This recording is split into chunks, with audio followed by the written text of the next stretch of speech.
So everyone, this is game number 3 of a best of 3. I am of course Madals, and it is going to be going down on Belgium. It's a WCS EU Challenger qualifier game, never been cast before to my knowledge, and it's between a Terran and a Zerg. So, down in the bottom left position, spawning as the red Protoss player, it is none other than WhiteRa. And his opponent, up in the top left, it is the blue Zerg, it's WacK. So, game number 1 went to WacK. Just had good control, took some damage from WhiteRa early, but kept a cool head, and made things go sweet. Game number 2 was WhiteRa's, with that lovely WhiteRa Zealot push, which just makes Zerg players cry. Game number 3, which way will it go? I don't know. Low on the line, obviously qualifying for WCS EU is an important thing, something everyone wants to be part of.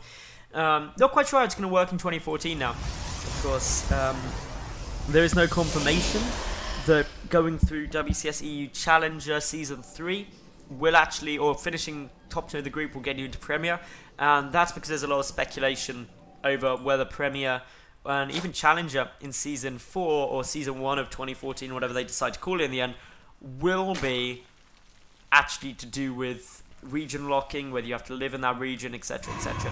So exactly which way it goes down we don't know yet. I don't even know. It's not like I'm just withholding information. Nobody really knows exactly what's happening yet. There's, as I said, speculation. So this game, WacK going back to what he opened in game number 1. Hatch pool, not on the cards.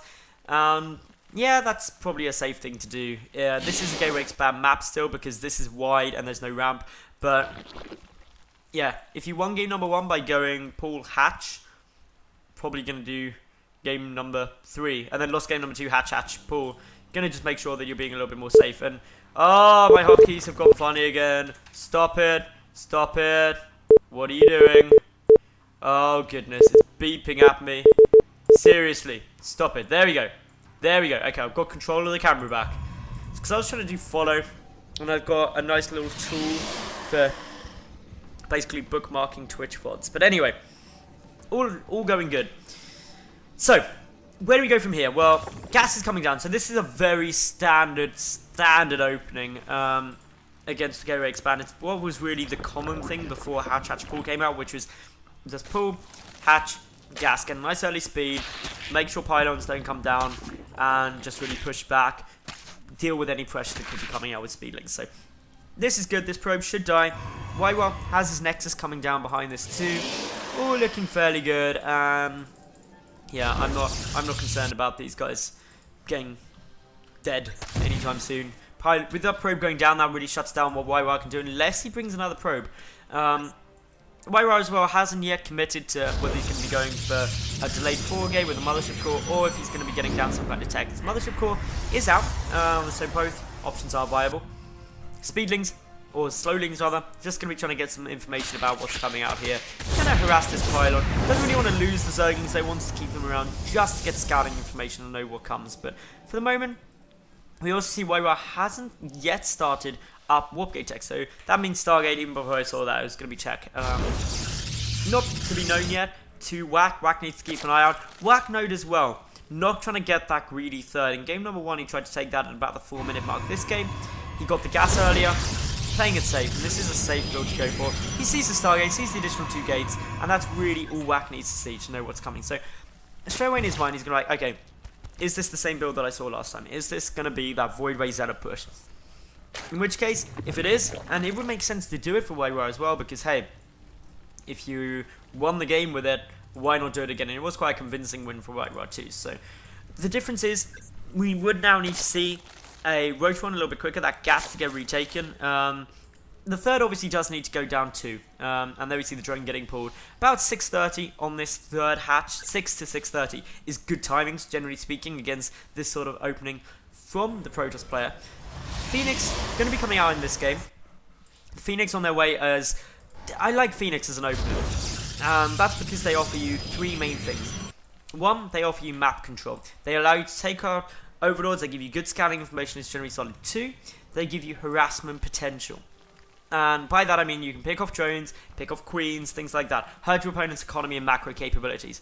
And thirdly, the thing with Phoenix is they have later game utility as well. During the mid game, they can keep harassing with your army. They can make sure that Mutalisks are discouraged. Just because there are some Phoenix out early doesn't mean your opponent won't go Mutalisks. But if there's Phoenix out, and say like 4 or 5 Phoenix out, that means that actually you need to be committing heavily into Mutalisks to combat that. So very smart play, getting those out. We've got, of course, the second Phoenix picking off Overlords. 2 Overlords going to go down here. That will supply block WacK, since he doesn't have any additional Overlords in production yet. Doesn't need to start doing that, because this Overlord will die very soon. There we go, 2 Overlords coming out. So it's probably going to end up being around a 15-second supply block, give or take a little bit, so just under that. Not a huge problem, but it's a little bit frustrating. The injects need to make sure that they keep going down. Injecting the third could have gone there, but it's not going to at the moment. Spore Call is getting broad, just to make sure the Phoenix can't harass too much.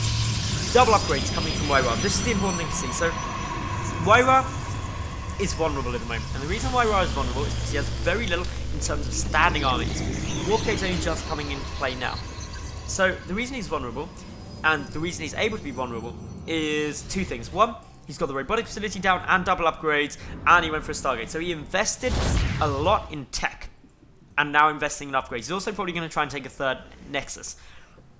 If you're doing... the simplest way to think of this is, you know, like those triangles you get in RPGs to decide whether your character's going to be like smart, strong, or agile, or something like that. It's a triangle, and you can move the slider around, and you can have like 2 of those qualities, or 1 to the max.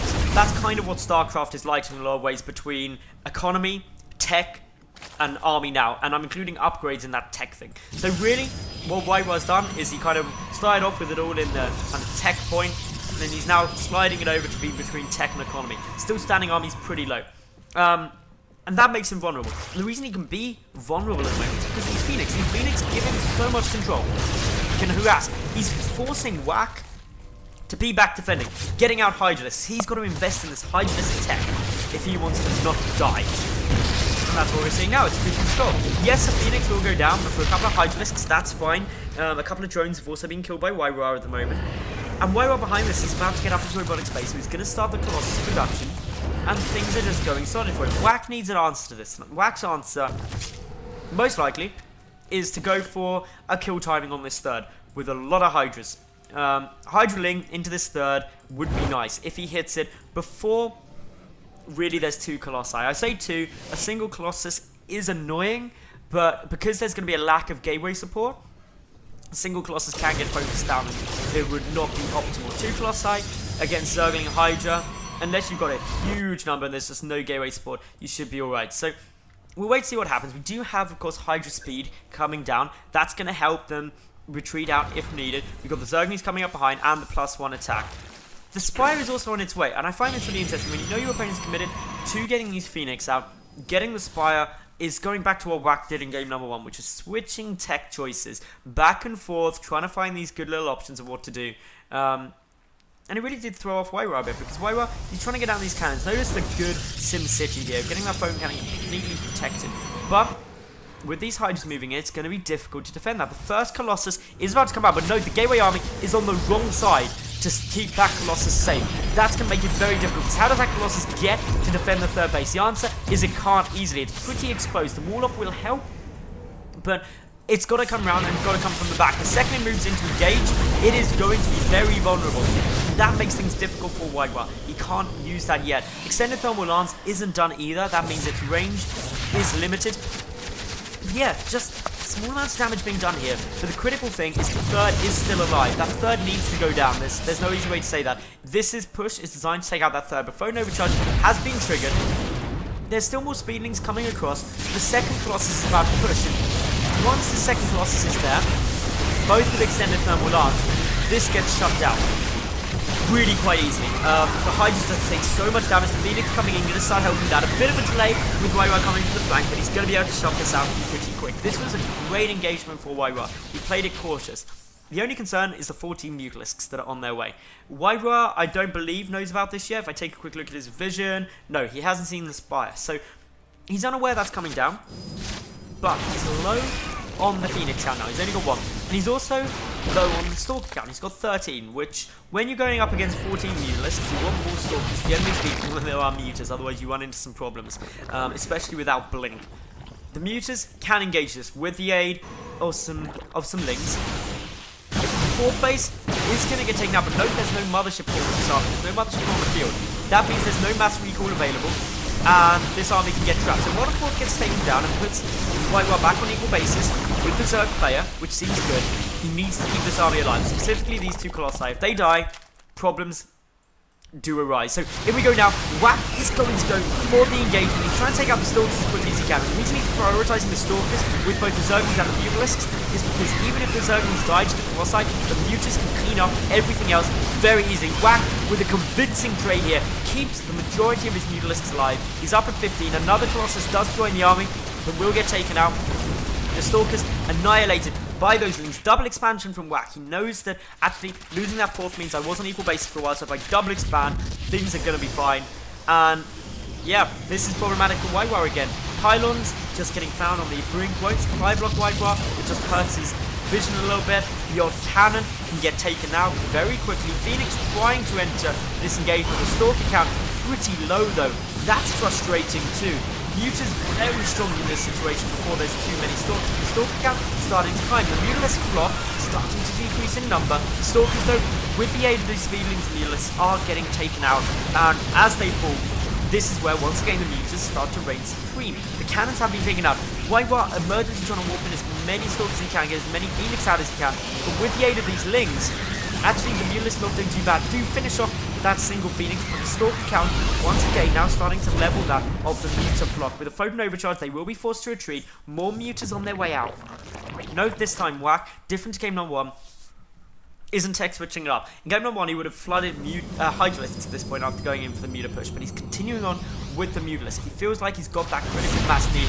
Photon Overcharge is still going. That, of course, got a bit off the money, but not hugely so.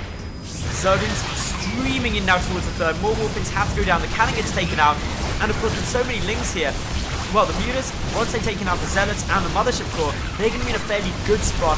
And now the Mutas just going to be trying to deal some damage to the probe line. The double expansion now completed for WacK behind this, so WacK is going to be getting a solid economy. He's flooding a lot of units. He's got 80 workers, and he's got good production. His lava count is only at 2 at the moment, so he's been producing solidly. He's up by 40, now 50 supply.